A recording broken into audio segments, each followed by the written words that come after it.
This is Inside Out. Bakka eyo okoze mu Air Force katwagala kumanya kiki ekitisa Luwumu.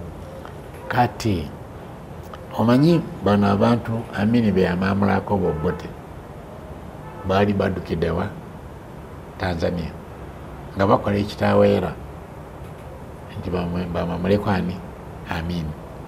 Nyerere yali njagala mbategeeze nti ku nnaku z'omwezi 27 January 71 amini yatwala obuyinza mu nnaku z'omwezi 25 January 71 naye 27 kitegeeza nga yali amaze mu ofisi y'obwa president ennaku 2. Yes. Nyerere wa Tanzania n'ayita olukuŋŋaana lw'abannamawulire n'abagamba nti ndayira kumakinga sure Amin tumumamulako na kifuba ngenda kunga amagye mu Africa ngenda kwa omukwano gwange Obote facilitation atendeka abayekera kyonna kyeyetaaga bikabi ebyokulwanyisa ne bwe kyetaagisa sente z'omusolo mu Tanzania ngenda zimuwa. Tetugenda kukkiriza omujaasi mu East African Authority East African Community kati Uganda eruvudemu. That is Nyerere was a good friend of Obote. Awera on the 27th of January 71 ngo Amina amaze office 2 days. Kakati awo wengambira nti bana abagamba Amini yalumba Tanzania. They didn't understand. Dulire lwali lutalo lwennyini declaration of war. Yes, that was declaration of war. Tosobola kwewa buyinza n'olangirira nti gavumenti y'okumulirano bw'ekyusibwa kubanga omuntu agitute tali mukwano gwo tomwagala n'olwekyo olina okukola kyonna okuzaayo omukwano gwo. Ebyo Nyerere yabyogera yawera nti nja kukola buli ekisoboka okuyamba Obote. I will mobilize even other African countries. We don't want military in East African region. We want to fight Amini. Olowooza Amini yawuliriza kirango ekyo. What does he do? Anyiga. Onyiga. Kati baga nti atakwagaliza olwo nawe. Kakati olwaleero katukandeete briefly. Saawa eno avudde Congo nti nina kulwanyisa gavumenti ya Uganda ekulemberwa Yoweri Museveni. Kakati olwo Amini ye yategezebwa omukulembeze of an independent state. N'ategeeza nti bagenda mulangira omusuubira kukola ki? Omusuubira kukola ki weebuuze. Ffenna tuli basajja. Musajja munna agambye nti ngenda kola kyonna nkusanyeewo. Musajja gwe sikwagala. Gobeera ng'obitwala ng'omuzannyo. Era bw'oba n'obuyinza weerwanako. Gwe teweerwanako. Weerwanako. Kakati bino ebyabaawo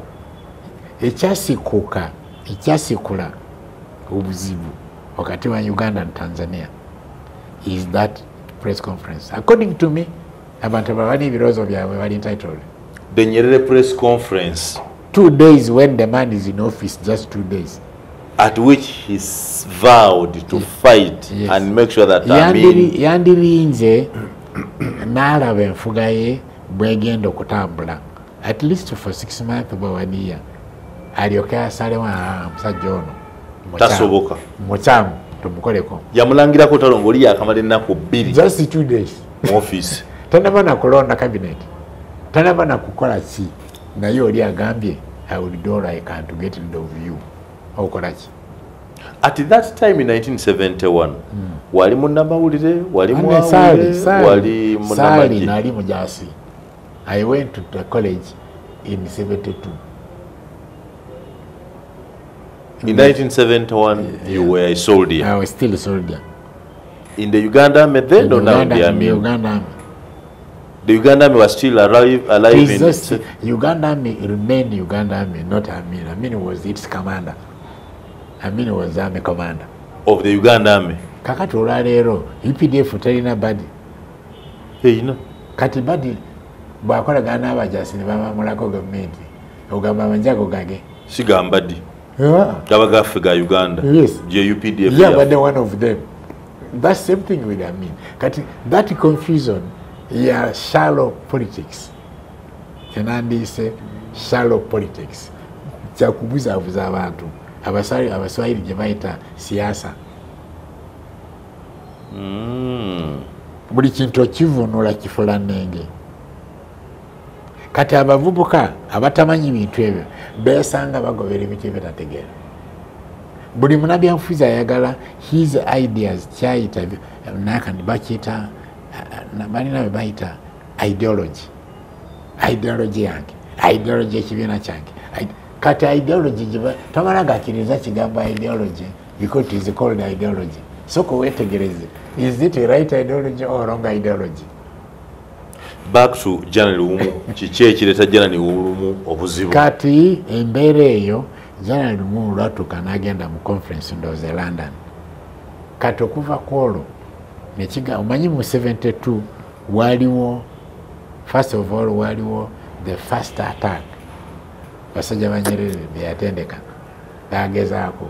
Tojjukira ekigambibwa nti balumba Uganda from Tanzania via Butukula and Mbarara. Tokiwulirangako? Nkiwulidde. Now bw'obanga wakiwulirako soma kitabo kya president Sowing Mustard Seed. Story eyo mweri agamba ye yakulembera ekibinja ekyagenda kuwamba Mbarara. Oyito Joko yakulembera ekyali kiteekeddwa okuwamba Masaka. Naye kati amagye gano tugenda just kutambula butambuzi. Naye tebaatuuka ne Masaka tebaawunyaayo. Baataayizibwa wakati wa Mutukula ne Kyotera.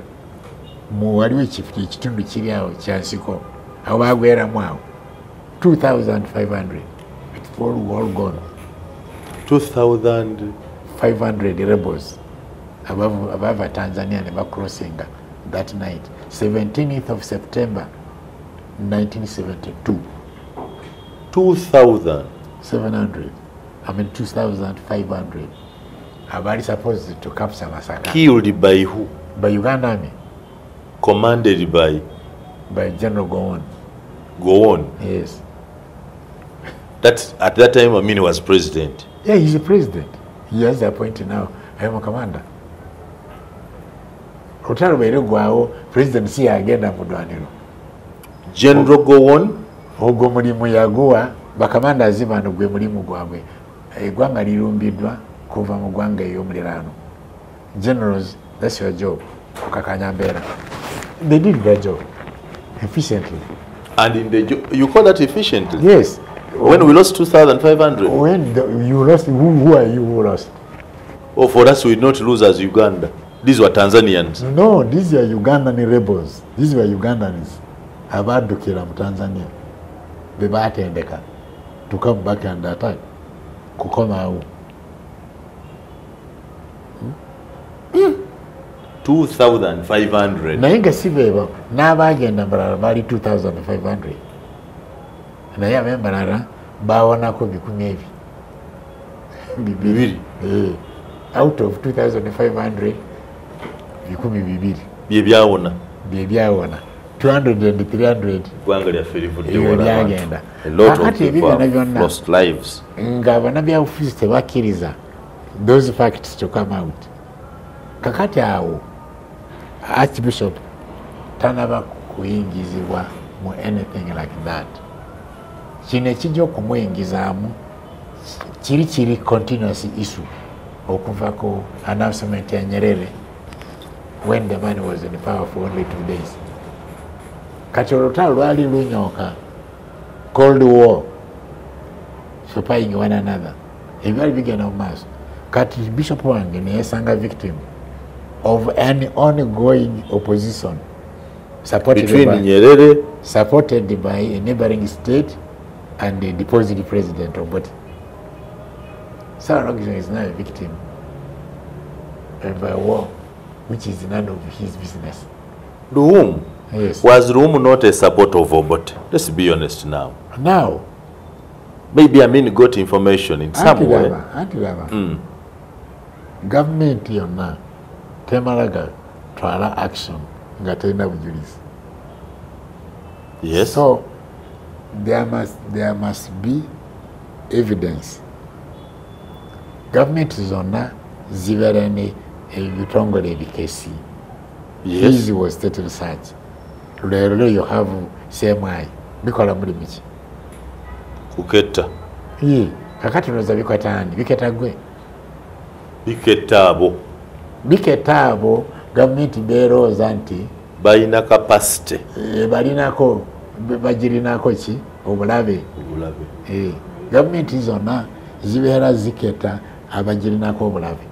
Nti waliwo bannayuganda bano tebanjagala. Kati omanyi nti wano waliwo ebyona byobufuzi mu multiple lwaki abanupu bangi bakwatibwa. Saawa eno babanja bamembers ababuze simanyi bali 20. Munafe Senyonyi kati MP si opposition leader in parliament. Tababanja ane abakwata baza musango ki. Was it individual case? Government ebaloleza muki nti bino ebisajja bya Bob Wine ayagala kunzija komere. So the main case is just a replica of this same thing. Naye kati Ugandans are very naive. Kyova babeera nga balimbibwa amangu. Nekiba ky'okustudyinga history ya Uganda. What is the difference here? Luli abantu babulanga kati tebabula. Kati nze abadde victim of false accusation, mere suspicion. Dala nze Isaac omuntu omu nyinza kumamula ku gavumenti nga nkozeseza ki? Nga nkozeseza magiki, nkozeseza dogo, olina okusooka okumanya nva mu family y'omulogo. Your background is not that. Olina abasamize b'omanyi nti. But your background is also bound to cause suspicion. But that is you were son of a soldier. So the soldier. You were a former soldier. Was that wrong to be a former soldier? Was this a crime? Does that mean otandike mu kiseera kuntebereza nti kakati sajja lino? Because why did you get out of the army? I got out because I'm retired. Nina right of retirement. Ekitongole kya retirement kitekeddwa. With all of that knowledge, you a British trained person tukuleka obeere nga webasenga tutunudde obutunuzi bwetu. Ensonso nze ndiyo nzeka. Ng'owaliwo waawe kiwandikiddwa nti abantu abali trained tebaritayaringa kubanga bwe banaritayaringa bajja kufuuka ekizibu. This is a cowardice reasoning capacity. Look at Baka. Properly trained by the British. Who doesn't want to be trained properly? In the Air Force, with the capacity to fly warplanes. Katetulina Air Force. We have to let me counter ask. Tetulina Air Force. We have. Batendeke bakola ki? Fly warplanes. Yes. So why do we have warplanes? Why is it a crime when I have one? I trained in one. Why? That's we just look at you around. That is the street where that is the short-sightedness. Kakati ekirowoozo kyempita naivety ekika kya waggulu. Kati naawe otendeka abantu kintu ekimu. Bonna batambula n'emmundu. Olwaleero parliament ekuumibwa mmundu. Osanga pickups z'amagye zizinze awo. Mulimu gwa parliament okuumibwa amagye, so si police. Nnaku zino ndaba ba ministers bawerekerwa pickups ziriko bajasi. Police tebali ku duty. Mulimu gwa police ki? Civil police. Kubeera escorts ba ministers. Naye nawe ogenda n'osanga ntambula mu kibuga eyo nesanga policeman akuuma edduuka. Edduuka eryo liyinza okuba nga lya munene omu. Naye nga mu kiwo kya watchman waliwo policeman n'emmundu AK-47. Wano kuliko bendera ya Uganda. Uniforms are black.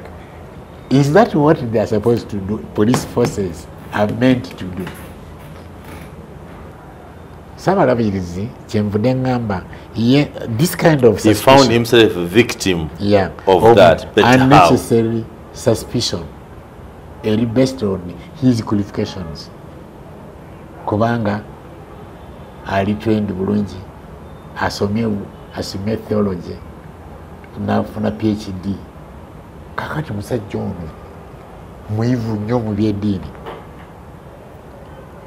kati nakugambye mu military waliyo political science ne mu theology tusoma subject zezimu kumpi waliyo psychology waliyo philosophy waliyo political science mu theological college waliwo kyetuyita voodooism witchcraft evil spirits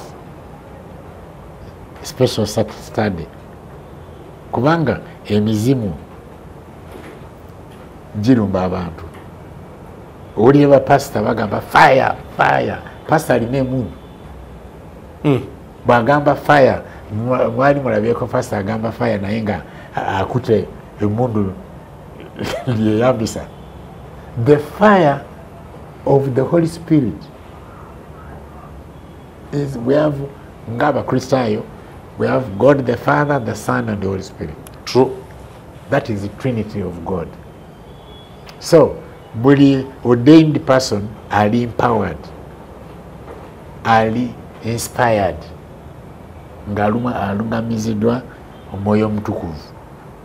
Kigambo nekimuva mu kamwa nti kwereza omuliro gw'omwoyo omutukuvu fire gugwoke ebibadde bikutawanya emizimu gibadde gikulumba gita naye kakati banaffe ab'omu politics balowooza otegeeza mundu kubanga oba kyongwa kyokka kye bamanyi ebyokulanyisa byaffe si byokulanyisa bya mubiri. These guns are money made. These are said, Paul said our weapons are weapons of spirit. Back to Luumu. Kati sabalabirizi waffe yesanga center of suspicion engeri gyali omukyoli nti akati obote boyito jo batito lutwa bona bali Tanzania Nyerere yawerera okuba traininga okuba facilitatinga baje bamulumbe kati lwaki tabeera center of suspicion because naye yali mu kyoli ati ze mukyoli obote yali mulango lutwa mukyoli lutwa mukyoli baziri omukyoli n'abalala bakyoli bali Tanzania Nyerere asuubiza nti nja kukola buli ekisoboka kubatendeka mweddeyo tuzeeyo bote mu buyinza so bandibanga boogera n'omukyoli ono kati anti ekyo kireeta suspicion I see the cause of the suspicion that you may think this man may be the inside collaborator kati ya feeding abali nga supayi waabwe nti tujakola bwe tuti kati kirozo ngekyo kyangu kumerukawo kituufu mu mutwe gw'omuntu yenna. So Archbishop yesanga on that plane kakati bwakwatibwa ne tuyitibwa ffenna mwe baani olwo abaawule bonna ababishopusi bonna ab'amakanisa gonna agabulira enjiri ya Kristo oluvannyuma ne muyitibwa nga ni abayita order ya government ekirango kyali ku Radio Uganda na television all clergy report to conference center tomorrow 9 o'clock. Nga tunatuuka ku reporting ani amukwata olwo akwatibwa ati laba mukwatirawa bamukwatira na mirembe mu nyumba y'ekiro ekyo bamulona mu maka ge ennamirembe mu nyumba y'obulabirizi mu nyumba y'obulabirizi tebamukwata. Are you sure it was state research? It was the only responsible body for such political cases. Kati bwoba otunulira semayo olwaleero mulimu gwayo ogusinga ki era bwe gutyo. That is the same. Oba gamba nti state research yali mbi kubeerawo lwaki oteekawo the same thing yet all their job is the same. Okay. Kiri kibi kubanga kyekusa ku linnya lya Amin naye endala zonna wadde zikola ekintu kyekimu zo teziri dangerous. Abantu abakwatibwa enaku zino state research yebakwata. State research yavaawo kati ani akwata abantu abagambibwa nti Ssenyonyi babanja bitongole bya government bisi ebiro ebya sekibagamba security ebya security kati specifically security kibye bitongole ki ISO CMI ESO. Yes, so byonna bikola omulimu gumu birina nyingi naye luli kyali just bino biri mu mateeka. State research yali mu mateeka.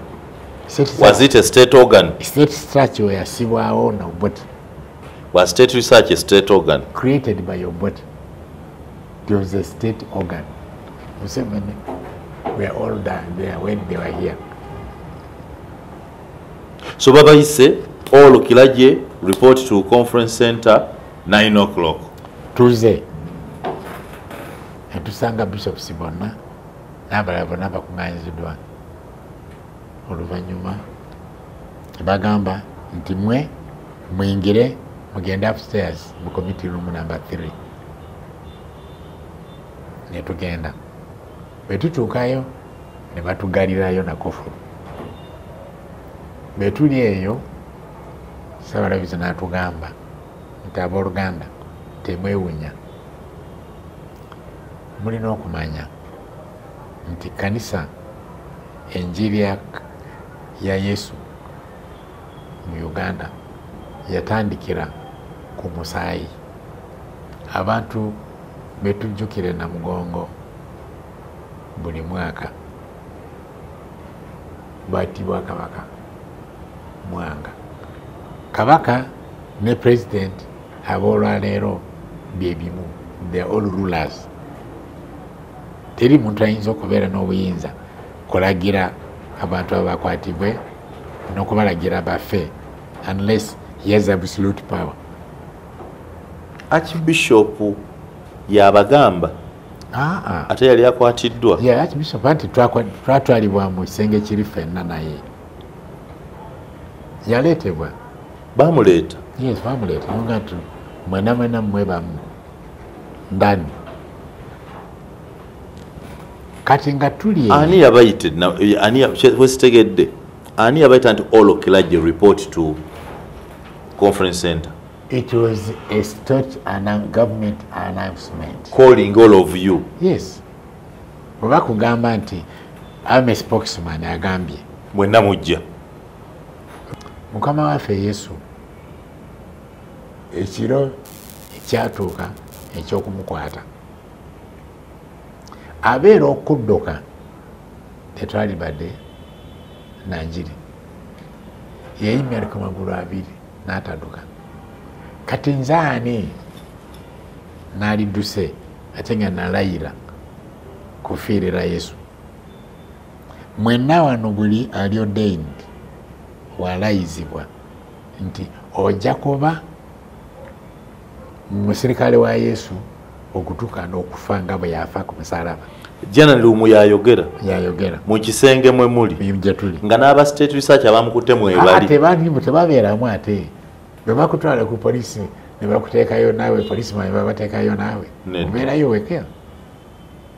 Ayogera nammwe? Ayogera naffe kati olwo tuli feka ayogera n'endiga ze kubanga kati ffenna batusibyeko ogw'obuyeekera temwena mwebamu. So n'atugamba temukyewunya kati mutegeere mbayigiriza nti ne Yesu Mukama waffe y'embeera gye yayitamu. Bwe mwali mulowooza musoma busomi temumanyanga temufumitirizangako practically kino kibeera kikolebwa kitya. Kati mukitegeere kati eyo y'embeera Yesu gye yalimu.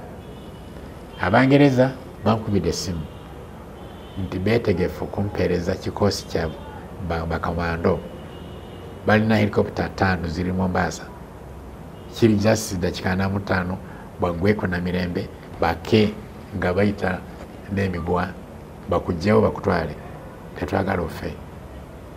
N'agamba nti mbazeemu nti nedda Mukama wange gwempeereza Yesu abeera okudduka ng'embeera ng'eno yeesanzeemu leero tewandibadde kanisa. ate abangereza America nabo ne baweereza message kuva Washington. We are ready to send a commando group. Israel negamba nti we are ready to send our commandos. Janani Lumum natugamba nti mbiganye byonna kakati nammwe engeri gye tuli ffenna manyi nti ekiro kya leero sigenda kubeera nammwe ngenda wa Mukama. Are you sure? Yes. Baka? Lumum was aware that he was going to be killed. He was going to be killed. It wasn't news to him. And he had rejected support from Britain, America, and Israel to rescue him. He has rejected thoroughly. He told that I have rejected. I don't want, I can't do, I can't accept. My Lord did not run away. Why should I run away? That's what Janani said. He told us. Nagamba. You listening or you were told? No, I was there physically. Told by who? I'm there physically. Listening to Janani Lumum. He's standing before us. We are seated down. Still dressed in his Archbishop robes? We are all in our robes. Cassocks. Gandulas. And he says that tonight, leero sigenda kubeera nammwe temwewunya wabula mbasaba mubeere abawulize eri okufa kubanga okufa kuno kwe kwetaagisibwa. Tetugenda mu ggulu na mibiri gino. Yesu teyagenda teyaddayo mu ggulu nga tasoose kufa. Ffenna abali wano abaalayira kuweereza ekigambo kye twakkiriza kuyita mu kkubo lye limu.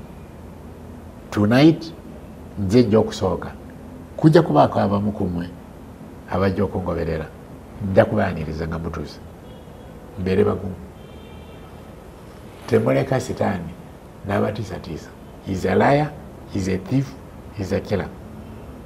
Janani Lumum, yes, who was aware that he was supposed to be killed, he was still speaking arrogantly like that in the face of death. That's not arrogance. That is being firm leader. Because when you said don't allow Satan, the Satan he was talking about then was government. Yes. When Satan is any wrongdoer, oba government etandika okuta abantu lwa mere suspicion, yeba ifuuse Satan. Na yeba ifuuse Satan. Mulooza ekigambo Sitaani bajja kuzaayo kubaka. Go back. Nedda ulira. Olooza ekigambo Sitaani kiriko nannyini kyo nti kya gundi specifically. We know that Satan is somebody, is a black someone somewhere. No. Satan is whoever engages in doing wrong things. Ezireeta abantu banne kubonaabona oba okufa. Every wrong action is satanic. Ya Satan. Teriyo wali olabyeko omuntu gwe bayita Sitaani yegundi wamulabako ku maaso. Who has ever seen him? Nobody. Sin, Satan is every wrongdoer. Buli mukozi w'ekibi. Which conference center you are talking about? That the international conference center there? Yeah. Which is Sheraton now or Serena? Yeah. That's where you assembled? Yeah. It was built by him, by Amin. Serena was built by Amin. Both of that hotel, Serena, and that conference center. Because OAU conference was going to be staged in Uganda in 1975. Nga bwe baamala juzi olukuŋŋaana lwa NAM ne bazimba Munyonyo Convention Center. Same thing. He had to prepare a hotel for the visitors. OAU conference. But President of Africa bonna bajja Kampala. Where were they going to sleep? Ne olukiiko lwali baddewa. Uganda then had no specific conference center eri ku mutindo guli international omuyinza okubeeramu enkuŋŋaana zonna. As we wind up, tell me the mood now. Nzijja kati yoba onzijira amaze okubagamba baamala okutugamba ebintu ebyo nga tuzaamu amaanyi. Mugenzi Cardinal Nsubuga, may rest in peace, n'atandika akayimba. We have decided to follow Jesus. We have decided to follow Jesus. We have decided to follow Jesus. no turning back, no turning back.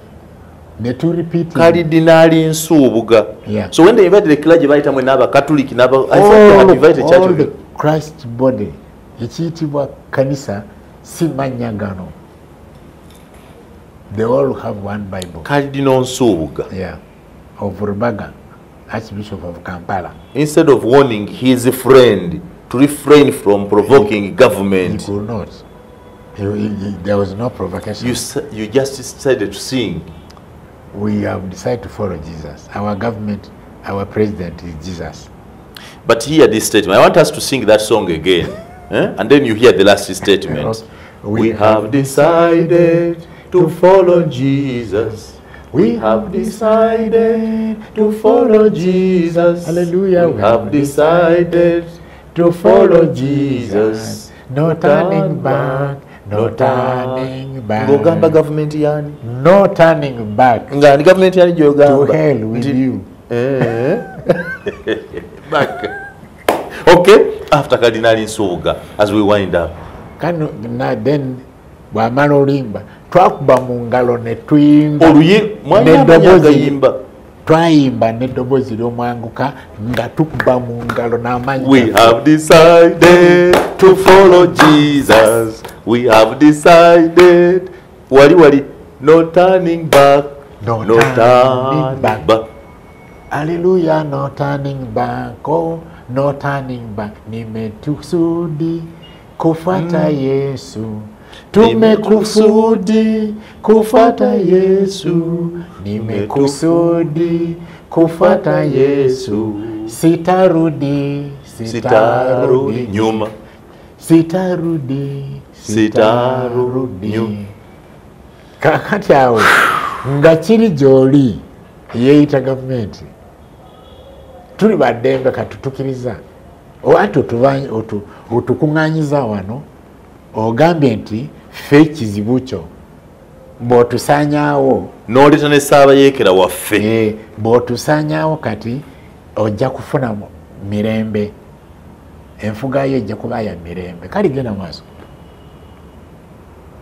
so kano Nsubuga kati bwe tumala oluyimba sabula gundi Maliamungu najja Maliamungu brigadier eyali spokesman ye MC ow'amagye najja nakonkonoki lwaki mulekanira his excellency ni basajja mwe mwakola mutya munywa songa temunywa mwenge ekibala lusisa kiki Bishop Festo Kivengere yali omubulizi w'enjiri Kayingo naga nti tujuzibwa omwoyo mutukuvu ayanukula Maliamungu. You remember there was a day of Pentecost. The Holy Spirit came. The disciples were filled with the Holy Spirit. And they spoke with all languages. We have also received him. Kivengere is retailing the brigadier. So you can go to hell, do what you want. Telling Maliamungu? Yes. Who is telling not to shout for His Excellency the President? Yes. So, Nadayeri. Which, do you remember that date? The date? No, 16th of February. 16th of February, like today. It is, that's why this day is being celebrated. That is the day those things happened. Kati Maliamungu badayeri ne bamugamba tugenda okwate obajjemu Luumu abalala bate bagende. Maliamungu yajja n'abasikale 5 n'atwala banga alese ekibuzo kakakakakakaka n'aggulawo n'agamba nti naawe mwe ebisajja ebitemu ebyeyita ebisajja bya Yesu wammwe tekyewunyisa Yesu wammwe yawanikibwa musalaba nammwe kasa mugambye nti muli beetegefu kati ffe obutafaanana nga mmwe tubadiddemu mukama wange mmuyita mutemu naye abadiddemu kulaga nti mulimba muveemu wabula mukulembeze wammwe ono Ssabayeekera okwatiddwa you are under arrest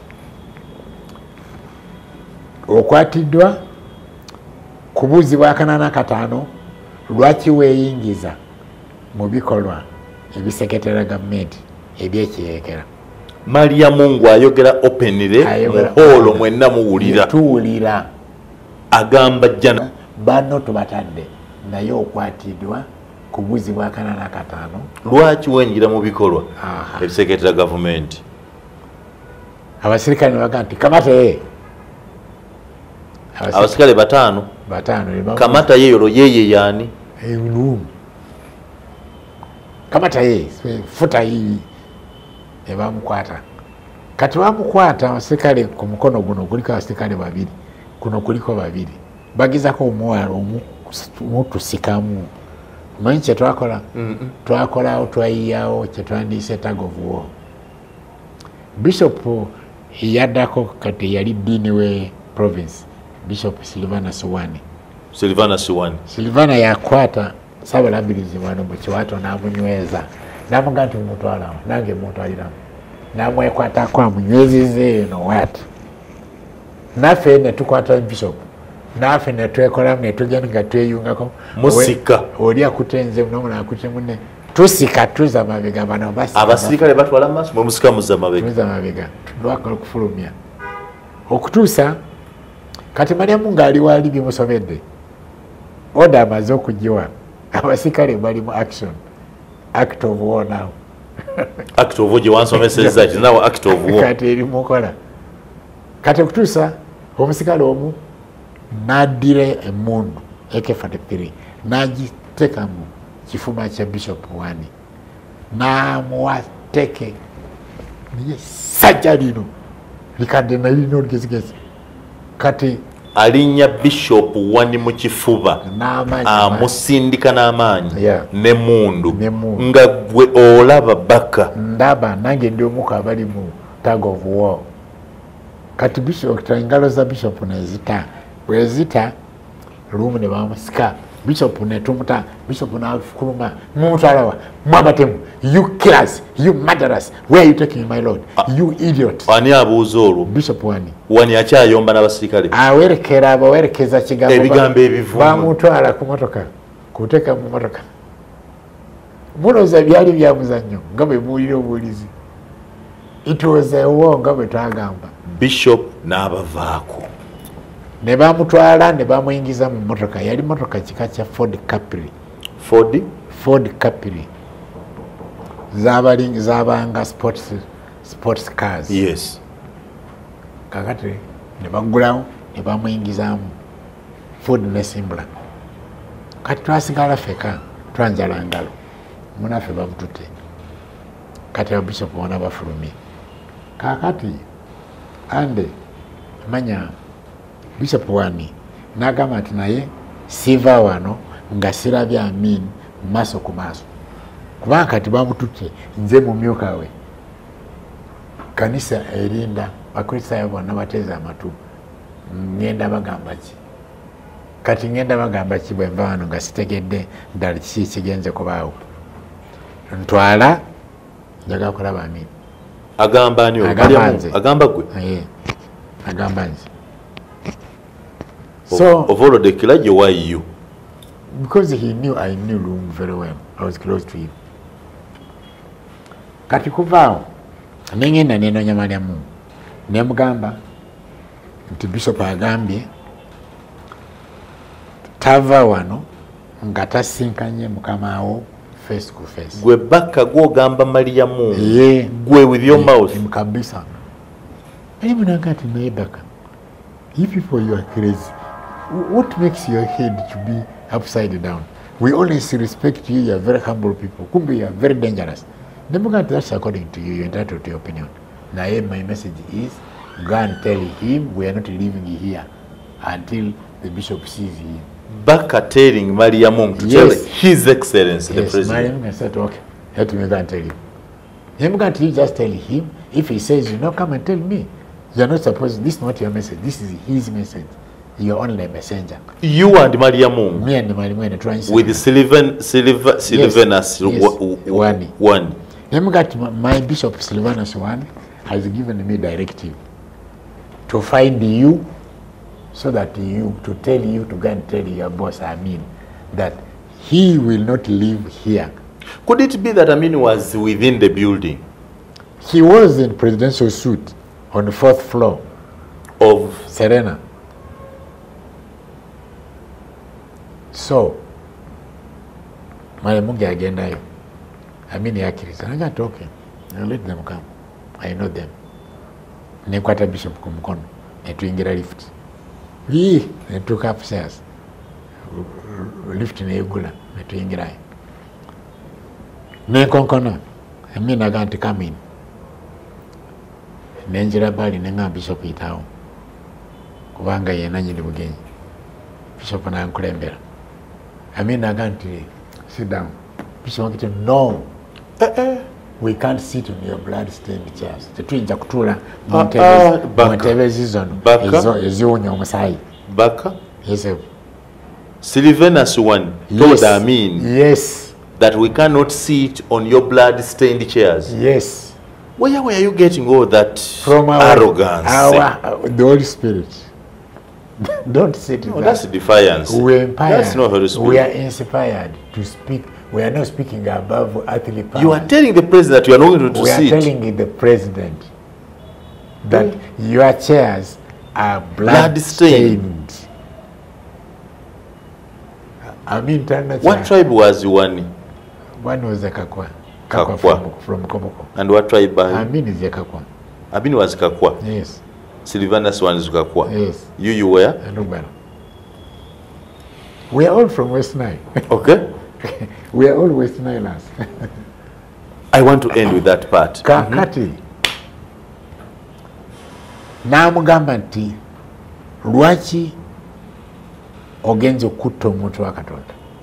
Omuntu ataana musango. You murderer, you killer. You are cursed. You are cursed. From today I curse you. No. Let's understand. Baka.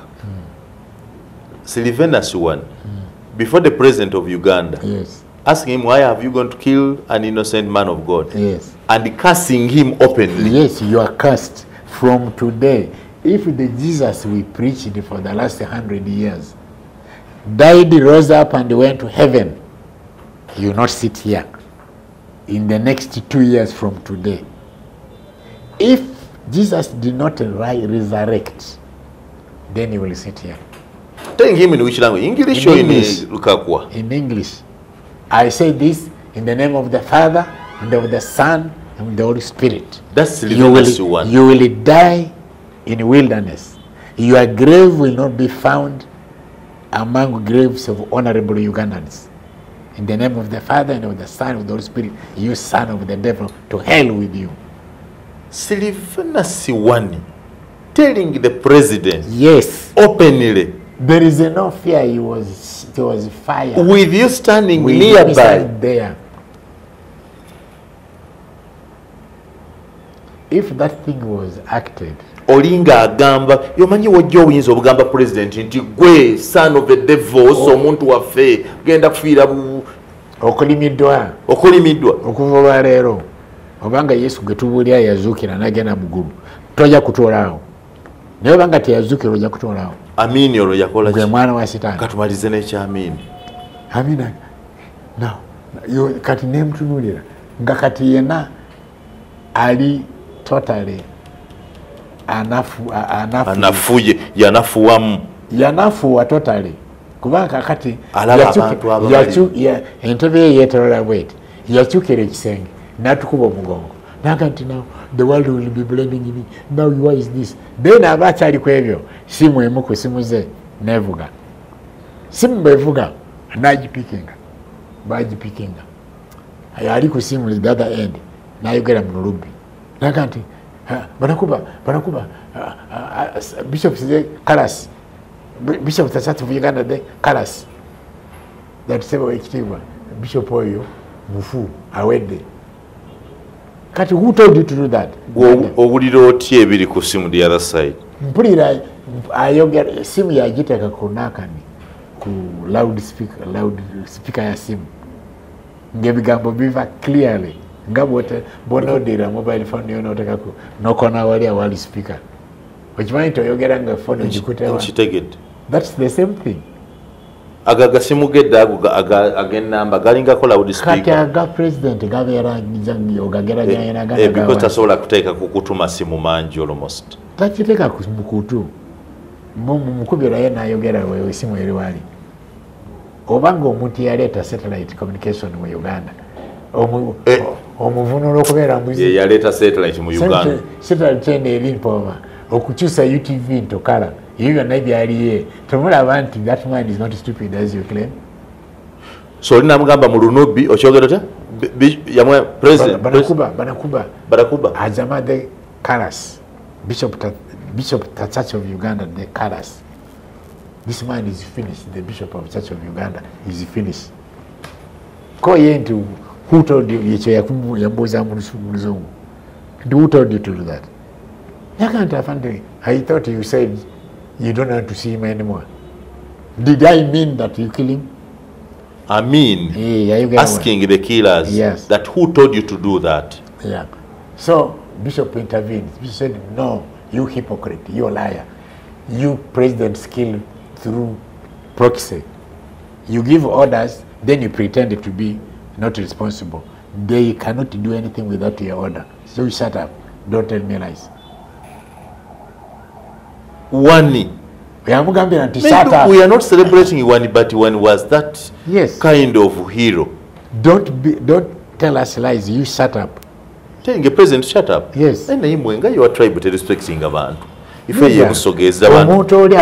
Ebusoga ifite tukola tuti. Mwenga muri bakamaniro. Omuntu akola ekikyamu. Batakyali. Tachyasanira kiti. No.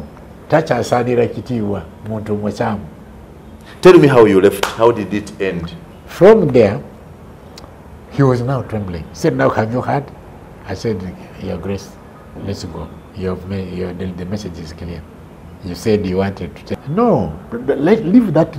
That is the propaganda of misleading Ugandans. There was cars called Honda Accord. Have you ever seen them? No. Musa Ali was the Minister of Finance. He ordered 300,000 cars called Honda Accords. They were brought by government. Moses Ali ono gwetulira bakati. Gwemuli nakati. Balete motoka emitwalo 3. Kugabira permanent secretaries, doctors, headmasters, abantu abakola emirimu ja government. Honda Accord. Balina okubeera ne transport. Moses Ali ono wano. Moses Ali gwemulaba. Kati eno gavumenti yali eguddeko motoka wadde ku 10 esibegabira ba MPs ekyo katulekere katumalize mufuluma musa wansi motoka bagitutte kati banaffe bo bafumize line 2 oba machinga n'akayimba kaffe ba bishops bonna ne Kalaja from conference center via Radio Uganda via here we have decided to follow Jesus marching here with their robes via na Kivubo going to tunamirembe bagenda bayimba bana Uganda basimbia line from here batunulira ba bishops ku side abamu bajoininze ku side zombi z'oluguudo ne too marching through Kampala. We are talking about 1970 what? 1977. Ne tuika through na Kivubo tax park there ne tukirira mugenda muyimba we have decided n'amanyi mangi nnyo bana Uganda tubalage nti ffe abakulembeze baabwe ab'ekkanisa we are determined fellows tetutiisibwatisibwa buli gasiya naye that was the Church of Uganda y'emyaka giri ey'ennaku zino tebanagitambula ennaku zino ofunawo pajero ennaku zino bali mufuna pajero bafunawo pajero ebyo era bali bafunanga Mercedes Benz si Pajero. Mercedes Benz and Pajero are not the same price. Yeah, but still they were high the price for Mercedes Benz. Even up to your currency is poor. A motoka eya milioni mitwalo 12. Mercedes Benz yalinga 125,000. Currency exchange yali 7 shillings to the dollar. Eyamwe eri 50,000 the biggest currency and exchange rate is 3,700. Ombulire teri mu millions.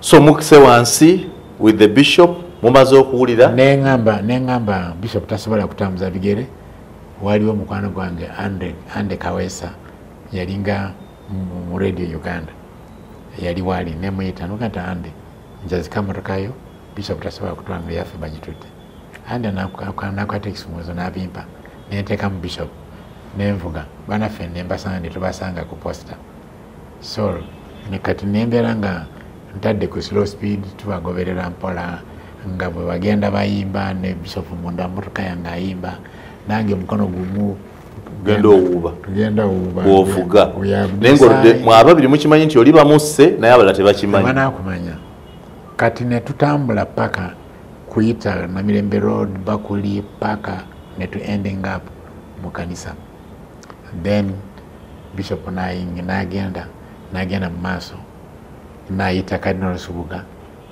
naga nti Oluganda ojja kutusabira naye nga before tunakusaba kugalawo banange there is this announcement nga tetunavayo tuvudde omusajja tumusinkanye tumukwasiza sitaani nvuddeyo mukolimidde tajja kumalawo n'emyaka 2 okuva leero February 77 February 79 he will be on the run. Take it or leave it in the name of Jesus. Therefore come, we left when our brother is dead. The killers telephoned and we heard with our own ears with Reverend Baka. So we observe a silence for 10 minutes, then Cardinal, you close with the prayer. Or the Cardinal was also going to Namirembe despite being a Catholic. He entered Namirembe Cathedral. It was Christian Union. These things were Catholic. We are Catholic in what sense? So it is Silvanus Yuwani. Yeah. And you, who first knew? Yeah. Alias Janani Lumum. Bishop Afude. Era Silvanus Yuwani ye yabuulira abakristaayo nti basse Archbishop. Yes.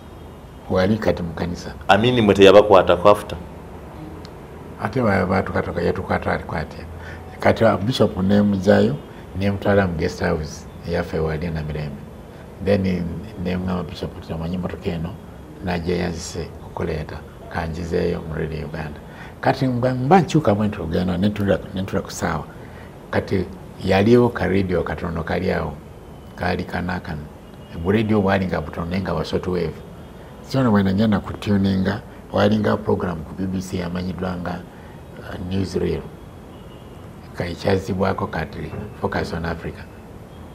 Focus on Africa jemuulira leero yasoka kubeera newsreel. So ngenda kuteeka ku radio eri 6 o'clock safe ngenda kulira BBC World Service news read by Roger Collins. Roger Collins. Yeah, Uganda, BBC. Yeah, Ugandan Anglican Archbishop is dead. He was killed together with 2 senior ministers. Nagenda ku headlines indala. Awetwako netugawansi. Then in the which are that? Who are these 2 ministers? Orema and Obatho Fundi. Were killed on the same day with the Archbishop. They were all killed on the same day. So, nekolachi nengamba Bishop akati gumula tukabye tachada. Tumaze ku encouraging our Christians all from all churches. So let me take the young man's car back. He's going to go home. Nakatoke tukabulungi wegendereza mukama gende nawe. Nendeka Bishop. Nemvuga motoka. Ntuka na kasero. Kaiwali state house kati. Nsangawo chinaka ni chikrane nga chiwanise emotoka yone gongo badde nga yali yagwa ku accident obaddi kati baagala okugamba nti driver yali abatwala bagezaako kumugwako motoka ne losing control negwa ne bafa yali kati state managing bagezaako to create the reason to be put on the air on the TV and the radio. Kati bantuka waliwo omuntu wa UTV alina kamera n'ateeka wano bwati kati ye yali akuba omugongo eno gyendi kati abasikale abaali abamanyi omu yajja mpolampola kati fulani teweeragaayo Don't show yourself. And bagezaako okukola such a thing. Genda olinde owulirize kye banaakola. Ne reversinga. Ne njija mpita ku George Street ekiyita ku YWCA. Then ne njija ngenda Nakasero ku Officers Mess. Kati bwe ngendayo nesangayo n'omusajja ali mu kanzu yonna eriko emasiddwa omusaayi. Naga nti Baka omanyi nva kutta Bishop wo akati omanyi ffe abatemu waba wakamala okutta omanyi omusaayi gw'omuntu gwa kisiraani oyinza okutabuka omutwe kati sirinze wa bulijjo tonsemberera. Kati yali ayogera biga nti nebaga nti kati olya bulungi kubanga omuntu we wali omumanyi? Mumanyi. Waali yafa? Yafa 3 years ago. Yafa Kongo. Nebaga nti kati owulira bulungi kubanga ova kutta. Okay, mukama abeere naawe. Kati officer mulala Captain Vincent, Captain Charles Nsumba. Charles Nsumba n'ajja n'ankwata ku mukono kati Baka vaayo musajja oyo kati mulalu. Ava kutta? Ayinza okutta nga bwagamba tayagala kola omuntu ayambadde kola kubanga akyajjukira feesi eri gyakava okusanyaawo. Ebuga nti kale nembaawo nekwata motoka nefuluma nali njagala kunywa ku kacaayi kati byonna nembivaako nenkwata motoka yange nenjitusa ku Radio Uganda. Ante nangamba nti kati Baka manyi nti osula Mugoloobi, famire yo eri Mugoloobi, yali amanyi famire yange. Ngeneka kati onoogendayo otya? Kakati gwe genda ne motoka pakeeka nze nja kusala amagezi kunzizaayo eka enkya ogireeta ng'ojja mu town eno ogyendekere oleka ogende.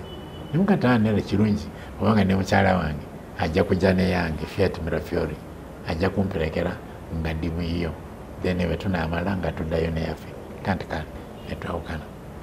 So mba ntuuka awaka nenfuna message eva mu State House egamba nti genda eggulu naye togenda gye bagenda kuziika. Mu State House olwani akugamba? You had friends in State House? Government spokesman. Akugamba genda eggulu? I'm given directive to ask you to go to Gulu but don't go to Kitgulu where Lumum is going to be buried. Got okay. I'm not. Nogenda eggulu? Nengenda eggulu nekwata motoka nengenda eggulu nagenda ne mukyala aka nentuuka eggulu enkeera mukazi wange nakwata motoka nakomawo because she can drive even to Nairobi. He's a good driver. Where exactly was Lumum killed? In Makindye. Makindye military barracks? Inside the barracks? Gye bamutira? Eriyo sel gye bamutira. Walingaako sel gye bamutiramu. Bamubawa bakyenkeera? Omulambo bagujjayo bati how did bagujjayo ne batwalayo ne keesi ne baguteeka mu keesi ne bagitwala ne baleeta helicopter ne baguteekamu. Nagenda okutuuka Gulu ng'asanga helicopter etuuse erimu omulambo. Twavuga twasimbula wano n'omukyala saa 12 twatuuka Gulu saawa 4 za kiro. Helicopter ngisanga mu luggya ng'erimu bagikuuma. Ngenda baga nti omulambo gwa Ssabalabirizi. Kati engeri gye nali nfunyeno oderi kati nali sikyana bingi byakugyesibaako okubanga nebyesandigenze is not important. So obudde bwakya pilot n'agitwala ekitugumu bano gye baali kati. So Baka, you can confirm that Amin killed Janani? He is not by proxy, as the bishop told him, because now he ordered. He was talking to. We are grilling him. Bishop is grilling him. Then the man telephones and says we have finished him. That means he didn't physically participate. And he asked that who told you? And even challenged who told you. Then Bishop cuts him, so said you are lying. Lord, we want to thank you for the gift of life. Amen. These wonderful stories tell us how precious life can be. But they also tell us the excesses of leadership We thank you that you are the overall protector of life. Amen.